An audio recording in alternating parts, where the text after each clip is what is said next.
할렐루야. 오늘도 하나님 앞에 진심으로 회개하면서 하나님과의 관계가 회복되는 거룩한 예배에 성공하게 되기를 원합니다. 함께 기도하시겠습니다. 하나님 아버지, 오늘도 하나님 앞에 예배하러 나왔습니다. 하나님을 뵙고 하나님의 음성을 들으며 우리의 마음과 생각을 하나님 앞에 아뢰고 하나님으로부터 오는 복과 생명을 받아 누리게 되기를 원합니다. 우리에게 주신 환경 가운데 하나님을 더욱 사랑한다 고백할 수 있는 하나님의 나라에 속한 사람들이 되도록 이 예배도 구별하여 주시옵소서. 예수님의 이름으로 기도하였습니다. 아멘. 하늘에 계신 우리 아버지여, 이름이 거룩히 여김을 받으시오며 나라 임하옵시며 뜻이 하늘에서 이룬 것 같이 땅에서도 이루어지이다. 오늘날 우리에게 일용할 양식을 주옵시고 우리가 우리에게 죄 지은 자를 사하여 준 것 같이 우리 죄를 사하여 주옵시고 우리를 시험에 들게 하지 마옵시고 다만 악에서 구하옵소서. 나라와 권세와 영광이 아버지께 영원히 싸움나이다. 아멘. 찬송가 438장 함께 찬양하겠습니다. 438장입니다.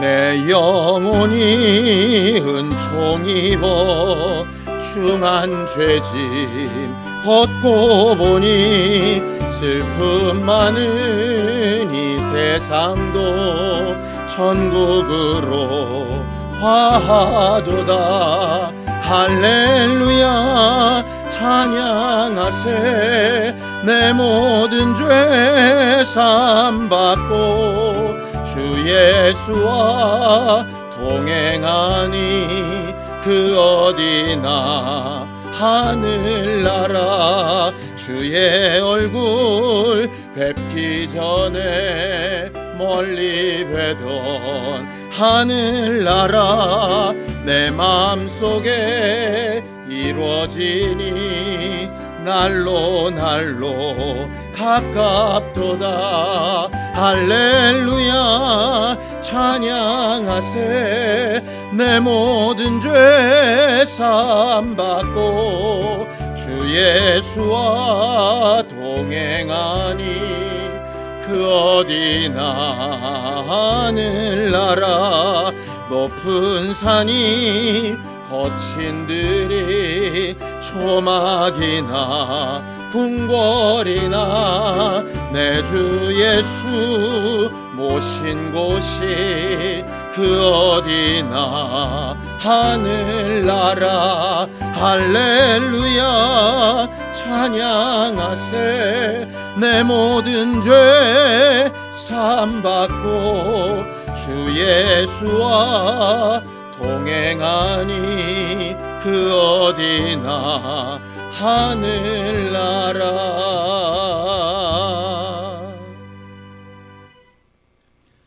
하나님 아버지, 오늘도 하나님의 생명이, 하나님의 은혜가 우리 가운데 충만하여서 우리가 하나님께 속한 백성이고 하나님의 자녀가 된 분명한 사실을 깨닫는 시간이 되게 하여 주시옵소서. 오직 오늘이라 일컫는 동안에 하나님 앞에 우리가 해야 될 일들을 찾게 하여 주시옵시고 말씀을 전하고 들을 때에 그 말씀이 우리의 인도자가 되고 능력이 되어서 우리의 삶이 하나님께 속한 증거로 드러날 수 있도록 도와주시옵소서. 믿음으로 헌금한 손길들 위에 복을 주시고 저들의 삶이 하나님의 손에 붙들려 있을 수 있게 하여 주시옵소서. 예수님의 이름으로 기도하였습니다. 아멘. 하나님의 말씀은 사도행전 28장 30절에서 31절까지 말씀을 함께 합독하겠습니다. 사도행전 28장 30절에서 31절까지 말씀입니다. 함께 읽습니다. 시작. 바울이 온 이태를 자기 셋집에 머물면서 자기에게 오는 사람을 다 영접하고 하나님의 나라를 전파하며 주 예수 그리스도에 관한 모든 것을 담대하게 거침없이 가르치더라. 아멘. 우리 하나님은 하나님이 창조하신 모든 것의 주인이 되시고 그 하나님이 만드신 모든 것들의 왕이 되셔서 하나님 안에서 그 모든 것들이 통일되기를 바라시는 하나님이십니다. 통일된다라고 하는 그 말씀은 하나님 앞에서 하나님이 지으신 목적대로 각각의 역할을 맞게 잘 어우러져 사는 것을 통일된다, 그렇게 성경은 표현하고 있죠.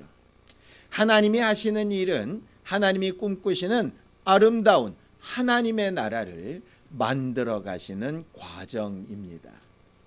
온 천지를 만드실 때에도 아들을 사랑하셔서 그 아들을 만유의 후사, 하나님의 모든 것을 받으실 후사로 삼으시고 그 아들을 위하여 모든 세계를 지으시고 그 아들에게 그 모든 세계를 주셨죠. 창조부터가 하나님이 그 아들에게 물려주고 싶어 하시는 하나님의 나라를 만드시는 작업이었습니다. 그 가운데 하나님을 닮은 사람들을 만드시고 영적 존재를 만드셔서 그 영적 존재들을 통하여 하나님의 말씀을 들으며 하나님의 말씀에 순종하고 하나님이 베푸시는 것으로 함께 나누면서 하나님을 찬양하는 도구가 되게 하셨지요.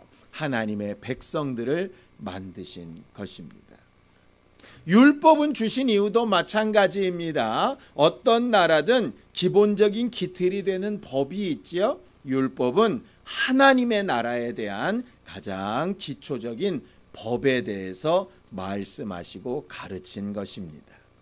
세상 사람들이 다 왕이 있을 때 이스라엘도 왕을 구했었던 적이 있습니다. 그때 하나님께서 내가 너희의 임금인데 너희는 내 나라로 특별히 구별되어 모델 케이스로 지금 살고 있는데 왜 다른 왕을 원하는가? 라고 말씀하신 적이 있습니다. 결국 하나님께서 이스라엘을 택하시고 아브라함의 자손들을 통해서 하나님의 선민을 만들어 가신 것은 전 세계를 하나님의 백성으로 만들기 위한 한 가지 모델 케이스였다라고 하는 것을 알게 되지요.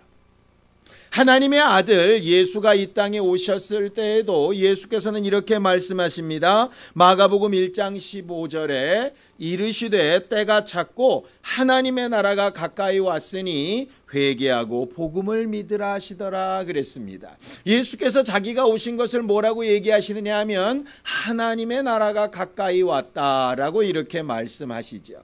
예수 그리스도 자체를 하나님의 나라라고 표현합니다. 하나님의 권위, 하나님의 능력, 하나님의 법, 하나님의 기준이라고 말씀하신 것이죠. 그래서 예수를 바라볼 때마다 우리는 늘 마음속에 두어야 될 것은 하나님의 나라에 대한 관심입니다. 우리가 예수 그리스도를 믿고 거듭나고 구원을 얻으며 영생을 사모한다라고 하는 것도 결국 하나님의 나라에 대한 개념입니다. 자, 요한복음 3장 5절을 보면 이렇게 되어 있습니다. 예수께서 대답하시되 진실로 진실로 내게 이르노니 사람이 물과 성령으로 나지 아니하면 하나님의 나라에 들어갈 수 없느니라 라고 이렇게 얘기하시죠. 하나님의 나라에 들어가려면 물과 믿음을 고백하고 회개하여 침례받는 것과 성령으로 구원받은 증거로 하나님의 보혜사가 임하시는 이 두 가지를 통해서 거듭났다라고 하는, 새로 났다라고 하는, 하늘에서 났다라고 하는 새로운 시민권을 받은 증거가 있어야 하나님의 나라에 들어갈 수 있다, 이렇게 이야기하셨습니다. 하고 있는 것입니다. 우리가 신앙생활하는 이유도 하나님의 나라에 들어가기 위함입니다. 하나님의 말씀과 하나님의 마음을 잘 알려고 하는 것도 하나님의 나라에 들어가려고 하는 이유입니다. 우리가 이 땅에서 기도하고 응답을 얻으며 하나님의 사람으로서 증거를 나타내며 살려고 하는 이유도 마찬가지입니다. 우리가 하나님의 나라에 속한 사람이라 하는 증거를 얻으려고 하는 것이죠. 오늘은 하나님의 나라라고 하는 이야기를 좀 하려고 합니다. 우리가 그동안 길게 사도행전을 봐왔는데 사도행전의 맨 마지막 부분입니다. 맨 마지막 부분에 언급되고 있는 것이 하나님께서 창조 때부터 마지막 심판 때까지 그것을 관통하고 있는 한 가지 개념인 하나님의 나라라고 하는 것에 대해서 말하고 있습니다. 하나님의 나라는 뭘까요? 하나님의 나라에는 두 가지 개념이 존재합니다. 하나는 장소의 개념이지요. 우리가 흔히 천국, 하늘나라라고 부르는 것입니다. 우리는 하늘나라, 천국, 그럼 주로 어디를 바라보게 됩니까? 위쪽, 하늘 쪽을 바라보게 되어지죠. 이 땅이 아니라 다른 어떤 곳이라고 하는 말입니다. 맞습니다. 하나님의 나라라고 하는 개념에는 그 개념이 있습니다. 지금 우리가 밟고 있는 이 땅 말고 또 다른 어느 곳이라고 하는 처소의 개념이지요. 예수께서 이 부분을 제자들에게 분명히 말씀해 놓으셨습니다. 자, 요한복음 14장 2절에서 3절입니다. 함께 읽습니다. 시작. 내 아버지 집에 거할 곳이 많도다. 그렇지 않으면 너희에게 일렀으리라. 내가 너희를 위하여 거처를 예비하러 가노니 가서 너희를 위하여 거처를 예비하면 내가 다시 와서 너희를 내게로 영접하여 나 있는 곳에 너희도 있게 하리라 라고 말씀하시죠. 예수께서 말씀하셨던 아버지 집이라고 하는 것, 완성된 곳은 아니지만 지금도 예수께서 처소를 예비하고 계신 곳, 예수가 이미 가 계신 그곳, 우리를 언젠가 와서 다시 데리고 자신이 계신 그 자리에 거하게 하실 바로 그곳, 그곳이 바로 하늘나라, 하나님의 나라라고 하는 개념입니다. 우리가 죽으면, 부활하면, 다시 신령한 몸을 입으면 들어가야 될 곳이라고 말하는 것이 바로 그 천국 하늘나라이지요. 어떤 사람들은 이렇게 공간의 개념의 하나님의 나라, 하늘나라를 얘기하면 틀렸다라고 하는 사람이 있습니다. 아닙니다. 성경에는 분명히 공간의 개념, 처소의 개념으로 하나님의 나라가 분명히 존재합니다. 우리는 언젠가 이 땅을 다 버리고 그 나라에 가게 될 것이고 마지막 날 심판 때에 이 땅과 이 하늘은 다 없어질 때 새 하늘과 새 땅에서 우리가 하나님과 함께 거하게 되는 영원한 삶을 계획하고 누리게 될 겁니다. 그게 첫 번째로 의미하고 있는 하나님의 나라, 천국이라고 하는 개념입니다. 그런데 하나님의 나라에는 그 첫 번째 개념만 존재하는 게 아니라 두 번째 개념도 존재합니다. 그 두 번째 개념은 뭐냐면 공간의 개념이 아니라 지배력, 삶과 마음의 부분입니다. 성경을 좀 보죠. 누가복음 17장 20절에서 21절입니다. 함께 읽습니다. 시작. 바리새인들이 하나님의 나라가 어느 때에 임하나이까 묻거늘 예수께서 대답하여 이르시되 하나님의 나라는 볼 수 있게 임하는 것이 아니요 또 여기 있다 저기 있다고도 못하리니 하나님의 나라는 너희 안에 있느니라 라고 이야기하시죠. 여기서는 장소의 개념이 아니라고 말씀하십니다. 이스라엘 사람들은 하나님의 나라가 이 땅, 그것도 이스라엘 민족, 그것도 다윗의 왕가를 통해서 이루어질 거라고 생각을 했습니다. 왜냐하면 하늘의 나라라든가 하나님께서 만드시는 그 영원한 세상에 대한 꿈보다는 이 땅에 잘 먹고 잘 살고 영화를 누리는 것이 하나님 나라라고 생각했기 때문입니다. 그래서 예수께 그 하나님의 나라가 어느 때에 이루어질까요? 라고 물은 것입니다. 거기에 예수께서 분명히 얘기하시죠. 하나님의 나라는 여기 있다 저기 있다는 것이 아니다. 그것은 천국에 있는 것이 아니다라는 뜻이 아니라 이 땅에 있는 어느 장소가 아니라라고 하는 말씀입니다. 대신 하나님의 말씀이, 하나님의 법이, 하나님의 지배력이 임하고 있는 너희 각각의 마음 안에 이미 하나님의 나라가 이루어져 있고, 그런 하나님의 나라가 이루어진 증거가 바로 나다라고 예수께서 말씀하시는 것이죠. 하나님이 용서하시는 용서의 능력이, 하나님이 치료하시는 치료의 능력이, 하나님이 긍휼히 여기시고 구원하시는 능력이 예수 안에서 드러날 때에 그것을 하나님의 나라의 능력, 증거, 권리라고 이렇게 말하는 겁니다. 과거에 우리나라가 일제에 이렇게 지배를 받고 있을 때에, 그때 우리나라 땅이 그대로 있고 그때 우리나라 사람들이 그대로 있지만 권리가 없어져서 나라를 빼앗겼다라고 이야기를 하지요. 나라도 굉장히 중요합니다. 이 땅도 굉장히 중요합니다. 사람들도 굉장히 중요합니다. 그보다 권리는 훨씬 더 중요하지요. 그래서 하나님의 나라라고 하는 개념은 천국이라고 하는 공간의 개념이기도 하면서 사실은 지금도 증거받을 수 있는 권리와 능력의 개념입니다. 우리가 알아야 될 것은 이 두 가지 다입니다. 이 땅에 우리 마음속에 이루어지는 하나님의 나라만 주장하다가 다가올 하늘나라를 부인하는 것도 잘못이고요. 다가올 하늘나라만 꿈꾸다가 이 땅에서 지배받는 하나님의 나라를 부인하는 것도 잘못입니다. 하나님의 나라는 우리가 예수를 알고 하나님의 법을 받아들인 이후에 이 땅에서 살아가는 날부터 언젠가 가야 될 그날에 이르기까지 계속되는 것이 하나님의 나라입니다.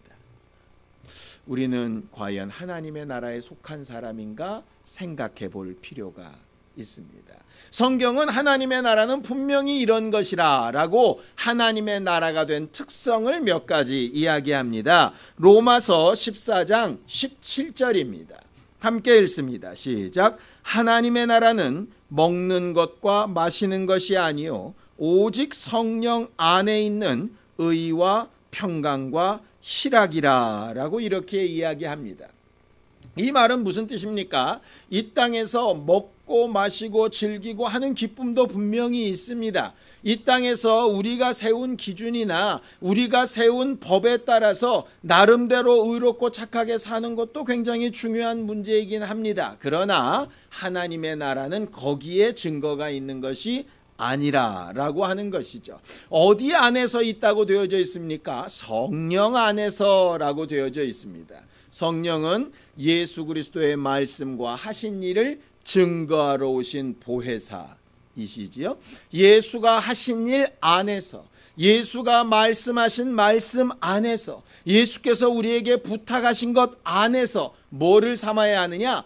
의를 삼아야 한다 이렇게 되어 있습니다. 기준을 삼아야 한다라는 뜻이죠. 법을 삼아야 한다라고 하는 뜻입니다. 이 땅에서 배운 기준과 법도 있고 우리가 살아가면서 스스로 터득한 그런 법과 기준도 있습니다. 나름대로 내가 스스로 옳다라고 세운 법과 기준도 있지요. 그러나 하나님의 나라에 속한 증거는 뭐냐? 내 생각이나 배운 것이나 스스로 터득한 것 말고 성령께서 내게 가르쳐 주신 그 기준으로 사는 사람이 하나님의 나라에 속한 사람이다라고 하는 뜻입니다. 우리가 언젠가 그 나라에 갔을 때에도 마찬가지입니다. 이 땅에서 나름 선하게 살고 남들보다 더 낫게 산 것이 그 나라의 기준이 되지 못합니다. 예수 그리스도의 피가 생명록에 기록된 그 이름이 기준이 되는 것이죠. 이 땅의 기준으로 따지면 왜 그게 기준이 되냐고 우리가 반발할 수 있을지 모릅니다. 그러나 그 나라의 기준은 그런 것이죠. 결과적으로 우리가 이 땅에 살지만 하나님의 나라의 법의 기준을 따라 살고 있는가 하는 것이 하나님의 나라가 된 증거가 맞느냐 아니냐라고 하는 것의 증거가 됩니다. 그리고 또 하나 있죠. 평강이라고 하는 겁니다. 평강은 그냥 주변 환경이 좋아서 편안한 것과는 좀 다른 문제입니다. 풍랑이 있는 바다 위에서도 아니면 전쟁의 위협 가운데에서도 많은 질병과 내 뜻대로 되지 않는 여러 가지 상황 가운데에서도 하나님께서 나와 함께하고 계시기 때문에 평안한 것. 마치 어린아이가 많은 어려움과 소란 가운데에도 엄마의 품속에 안겨 있을 때 누리는 평안함과 같은 그런 평강이 성령 안에서 존재하는가라고 하는 문제입니다. 돈이 많아서 평안한가, 내 힘과 능력이 많아서 평안한가가 아니라 다른 것들은 다 만족스럽지 않은 부분이 있는데 하나님께서 나와 함께하고 계시고 내가 하나님의 보호하심을 얻고 있다는 것 때문에 평강을 누리고 있는가라고 하는 문제이지요. 나는 무엇으로 인하여 평안함을 누리고 있는가라고 하는 것으로 점검해 봐야 한다라고 하는 것입니다. 맨 마지막이 뭡니까? 희락입니다. 기쁨인데요.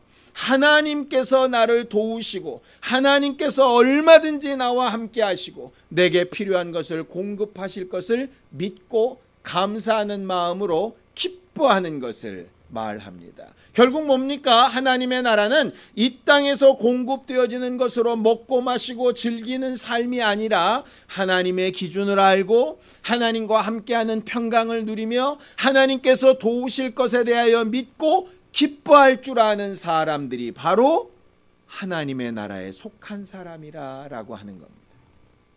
사도 바울이 자기의 로마 사역의 마지막을 이 하나님의 나라를 전하는 것으로 마무리를 짓고 있습니다. 예수께서 첫마디로 말씀하기 시작하셨던 복음의 진수가 바로 하나님의 나라에 대한 것이기 때문에 그렇습니다. 우리의 신앙생활도 그래서 하나님의 나라에 관심을 두고 하나님의 나라가 우리 입을 통해서 고백이 되고 우리의 삶이 하나님의 나라에 거하고 있는 증거들로 충만하게 되기를 예수님의 이름으로 축원합니다. 바울이 로마에서 2년 동안 gat혀있는 상태이면서 복음을 전도합니다. 자, 30절을 함께 읽겠습니다. 함께 읽습니다. 시작. 바울이 온 이태를 자기 셋집에 머물면서 자기에게 오는 사람을 다 영접하였다 그랬습니다. 여기 이태라고 하는 것이 2년을 이야기합니다. 그런데 참 재밌는 것이 있죠. 2년을 어디에 머물렀다고 되어 있습니까? 자기 셋집에. 이 셋집이라고 하는 단어는 값을 지불하는 집이라고 하는 뜻입니다. 아니 지금 바울은 죄인으로서 고소를 당해서 결박이 되어 가이사에게 온 것 아닙니까? 그렇다면 당연히 구치소나 감옥에 있어야 되지 않겠습니까? 구치소나 감옥에서 세를 내는 사람이 누가 있습니까? 결과적으로 바울의 죄가 되지 않는다는 걸 대부분이 다 인정하는 상황이라는 뜻입니다. 그러면 죄가 없으면 자기 돈을 내는 셋집에 살면 자유해야 되지 않겠습니까? 또 그건 아닌 겁니다. 연금 상태처럼 그를 감시하는 로마 군병이 그와 함께 있으면서 자유로운 출입은 안 되는 겁니다. 이게 무슨 말도 안 되는 상황입니까? 감옥에 갇힌 것처럼 자유가 없다면 세를 내지 않고 나라에서 주는 것으로 먹고 마셔야 될 텐데 셋집에서 자기 세도 내면서 먹고 마시는 것도 자기 힘으로 하는데 사실은 갇힌 상태라 그러면 얼마나 억울하고 괴롭습니까? 자기가 마음대로 가고 싶은 데도 못 가고 자기가 하고 싶은 일도 하지 못하는데 이게 무슨 상황이란 얘기입니까? 또 재판에 옮겨졌으면 재판을 빨리빨리 진행해야 되는데 당시의 로마의 법상 고소를 하면 최장으로 재판을 미룰 수 있는 기간이 18개월이라는 기록이 있답니다. 그런데 2년 동안이나 재판이 안 열리고 있다는 건 무슨 얘기입니까? 재판을 하는 사람도 고소한 사람도 도무지 자기 책무를 다하지 않고 있는 겁니다. 바울의 입장에서 속상하고 답답하고 억울하고 괴로울 수 있겠죠. 돈은 돈대로 냈는데 권리는 누리지 못하고 죄는 없는데 갇혀있는 신세이고 재판이 진행되어 뭐가 끝나는 것도 아니고 지루하게 계속 늘어져 가면서 도대체 이게 뭐 하는 것인가 싶은 생각이 들 겁니다. 그런데 단 한 가지 바울이 마음에 들어하는 하나가 있습니다. 그게 뭡니까? 많은 사람들이 그를 방문할 수 있다는 겁니다. 자기는 이곳저곳을 다닐 수 있는 자유가 없는데 오는 사람은 누구라도 방문이 가능한 상태였다라고 하는 것이죠. 그래서 성경은 이렇게 얘기하지 않습니까? 자기에게 오는 사람은 다 영접하였다 그랬습니다. 속상하고 기분 나쁘고 자기의 처지가 만족스럽지 않아서 모든 것을 다 거부할 수도 있을 텐데 자기를 찾아오는 사람은 누구라도 제한하지 않고 다 만나는 겁니다. 왜 그랬을까요? 이유는 단 한 가지입니다. 31절에 기록되어져 있습니다. 함께 읽습니다. 시작. 하나님의 나라를 전파하며 주 예수 그리스도에 관한 모든 것을 담대하게 거침없이 가르치더라 그랬습니다. 바울은 로마에 왜 왔습니까? 하나님께서 로마에 가서도 복음을 전해야 될 거다라고 말씀하셔서 왔습니다. 그의 최고의 관심은 복음을 전하는 일입니다. 복음을 전할 수만 있다면 나머지는 어떻게 돼도 상관없는 것이죠. 이게 굉장히 중요합니다. 우리가 가장 중요하게 여기는 어떤 일을 위해서는 모든 것을 다 포기하는 경우들이 있습니다. 운동선수가 어떤 체중에 도달해야 되면 그 경기를 하기 위한 중요성 때문에 먹는 것, 입는 것, 마시는 것 모든 것을 다 절제하지 않습니까? 우리가 어떤 병을 고치기 위해서 그걸 낫게 할 수만 있다라고 하면 아무리 돈이 많이 들어도 아무리 괴로운 치료법이나 수술이라 할지라도 우리가 담대하게 모든 것을 쏟아붓지 않습니까? 그것처럼 가장 중요한 것을 위해서 다른 것을 충분히 희생할 수 있는데 바울에게 가장 중요한 것은 로마에서 복음을 전하는 일입니다. 그가 전하는 복음은 두 가지이죠. 하나는 하나님의 나라에 대한 것, 두 번째는 예수 그리스도에 관한 모든 것입니다. 사실은 이것이 두 가지처럼 보이지만 하나이지요. 하나님의 나라를 알리신 예수, 하나님의 나라에 들어갈 방법을 가르쳐 주신 예수, 하나님의 나라를 마련하고 계신 예수, 언젠가 그 하나님의 나라에서 우리를 심판하실 예수, 지금도 그 하나님의 나라, 하나님의 권세 안에서 살고 있는 자들을 돕고 계신 예수에 대하여 그는 끊임없이 말하고 있는 겁니다. 갇힌 상태, 월세를 내는 일, 자기의 자유가 제한받는 것 다 괜찮습니다. 복음을 전할 수만 있다면 말이죠. 우리에게 복음은 어떤 의미입니까? 우리에게 하나님의 나라는 어떤 의미이지요? 우리는 예수 그리스도에 대하여 말하고 증거하며 그 하나님의 뜻대로 산다라고 하는 것이 어떤 의미입니까? 다른 것들이 좀 잘 다 채워지고 나면 복음도 전하고 예수도 믿고 예수로 인하여 기뻐도 하는 부수적인 겁니까? 아니면 다른 것들은 다 제한을 받더라도 가장 중요하고 가장 필요한 일이라 어떤 것보다도 우선시되어 말하고 증거하며 그 안에 살아가는 기쁨으로 충만한 것입니까? 어느 겁니까? 하나님의 나라에 속한 사람의 특징을 바울은 단 두 구절을 통해서 그렇게 얘기합니다. 그는 그 복음을 전하는데 담대하게 전합니다. 자기의 처한 상황이나 환경과 상관없이 담대하게 전합니다. 저들이 지금 믿을까 안 믿을까 의심하고 걱정할 필요 없이 담대하게 전합니다. 그가 전하는 그 말은 자기 말이 아니라 하나님의 말씀, 예수께서 전하라 하신 말씀이기 때문에 그렇습니다. 그는 일방적으로 전하고 찾아오는 모든 사람에게 전합니다. 자기가 찾아갈 수는 없지만 듣고자 온 사람들에게는 담대하게 그들의 귀에 그럴듯해 들리는 말이 아니라 해야 되는 말로 전하고 말합니다. 이게 하나님의 나라에 속한 사람의 특성입니다. 두 번째, 그렇게 했을 때 하나님은 어떻게 하게 하시느냐? 거침없이 가르치게 하십니다.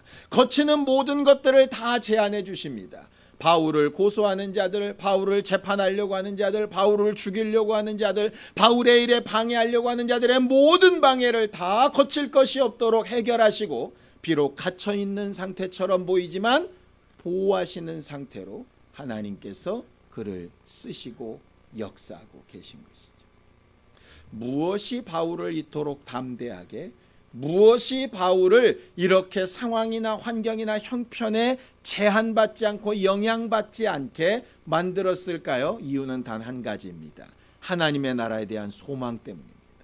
자기가 믿고 있는 복음에 대한 소망 때문입니다. 자기가 하나님 앞에 받은 옳다는 그 하나님의 법과 하나님의 방향과 하나님의 나라 때문입니다. 우리에게도 하나님의 나라에 대한 이러한 뜨거운 소망이 있었으면 참 좋겠습니다.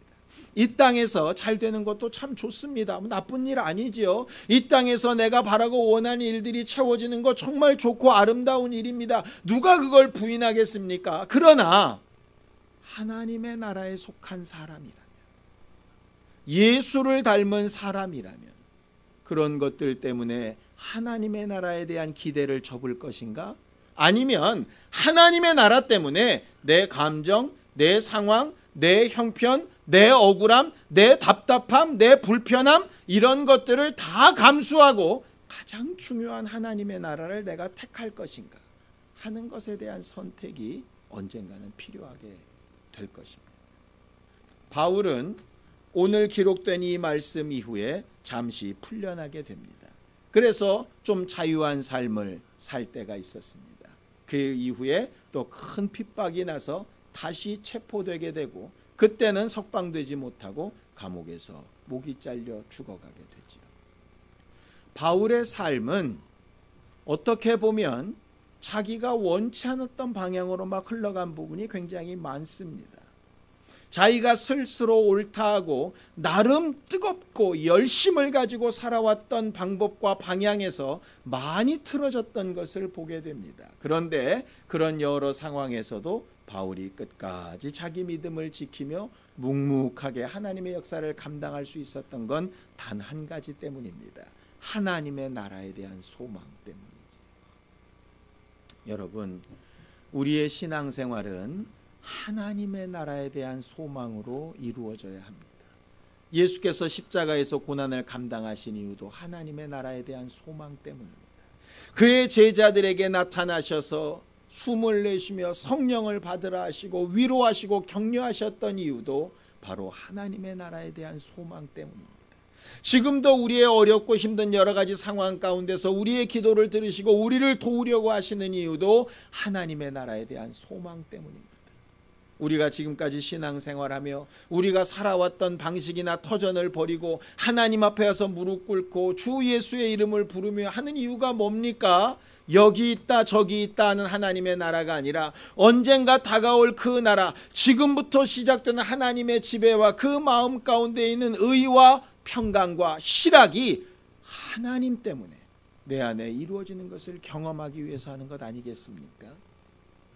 혹시라도 다른 마음, 다른 생각이 우리 안에 있는 하나님의 나라를 파괴시키거나 하나님의 나라를 향하여 가는 길에 거침돌이 되지 않기를 예수님의 이름으로 축원합니다. 그 부분을 깨닫고 고백하고 고치고 바꾸는 것이 바로 회개하는 일입니다. 우리는 언젠가 하나님의 심판대 앞에 서서 하나님의 나라에 들어가 영원히 살게 될 것을 꿈꾸게 될 겁니다. 그때에 후회할 것이 없는 하나님의 나라 백성으로 하나님의 뜻대로 사는 기쁨과 감사가 충만한 우리 모두가 되기를 예수님의 이름으로 축원합니다. 기도하시겠습니다.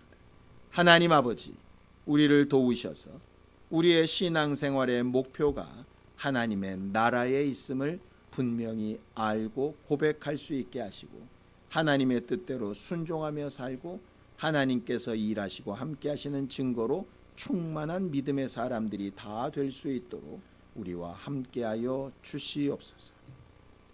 이제는 우리 주 예수 그리스도의 은혜와 하나님 아버지의 극진하신 사랑과 성령님의 감동하시고 함께하시는 분명한 증거가 하나님의 나라를 알고 담대히 말하며 증거하기 원하는 우리 모두 위에 이제로부터 영원까지 함께 있을지어다. 아멘.